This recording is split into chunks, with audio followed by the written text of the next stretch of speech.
this is kind of the summary of how we deal with exponent properties. So the first thing that we're going to do as soon as possible, we're going to move any negative sad exponents we have to become happy positive exponents. And we'll talk about how exactly we do that.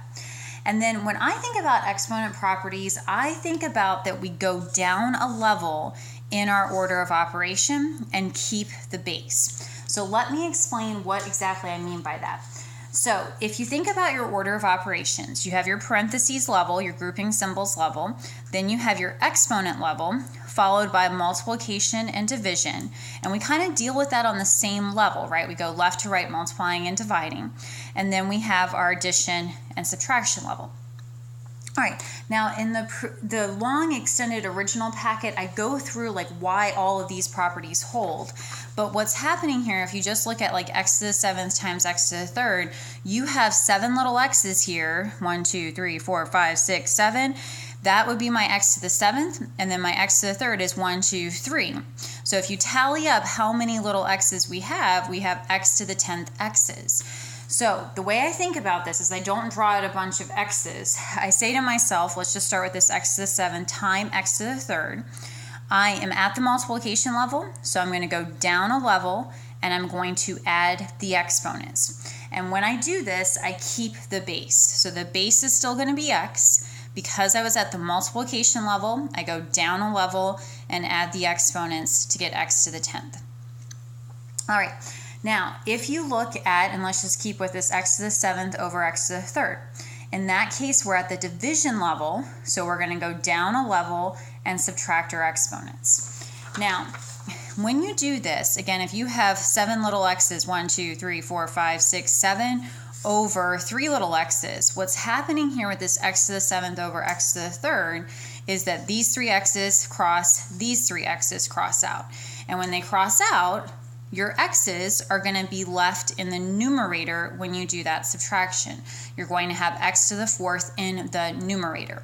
And you'll notice that this bigger quantity is where the exponent ends up. So here we're going to have x to the 4th when we subtract our exponents. Now, if you compare that to what would happen if it was reversed, in that case you would have x to the 3rd over x to the 7th. And now the bigger quantity is in the denominator.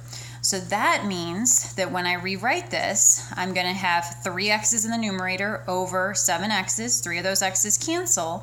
And now what's going to happen is this x to the 4th is going to be in the denominator. Okay?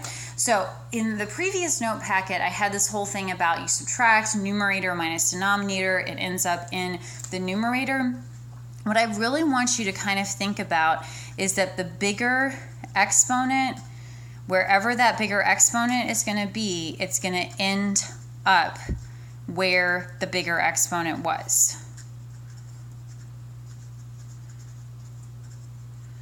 was in the original problem. Okay, and I know that's not proper English, but that's the best I can do. So the bigger exponent, wherever that bigger exponent is, that's where it's going to end up. So when I subtract 7 minus 3, the bigger exponent was in the numerator, so it ends up in the numerator.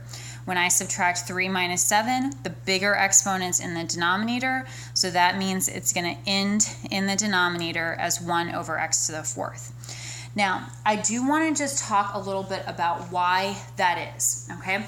In the original note packet, what I said is that when you subtract exponents, you're going to take the numerator minus the denominator, and it's going to end up in the numerator. Okay, that is another way of thinking about this, is that you take numerator minus denominator and it ends up in the numerator.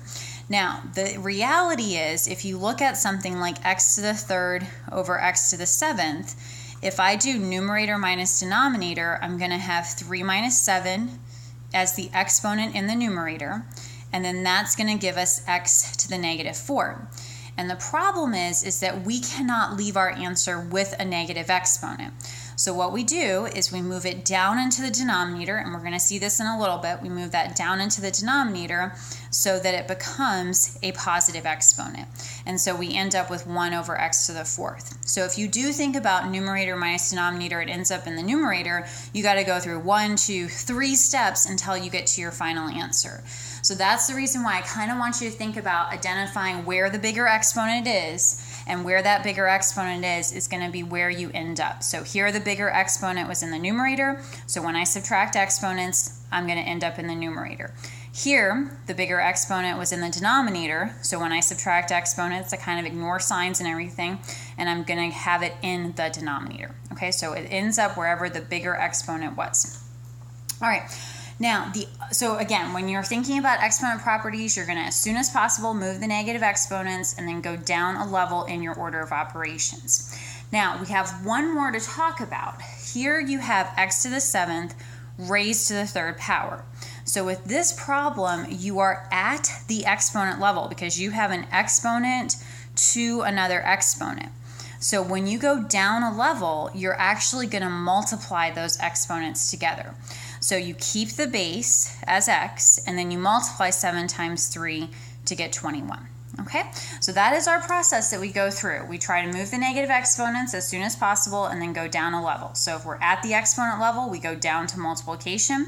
If we're at the multiplication level, we go down to addition.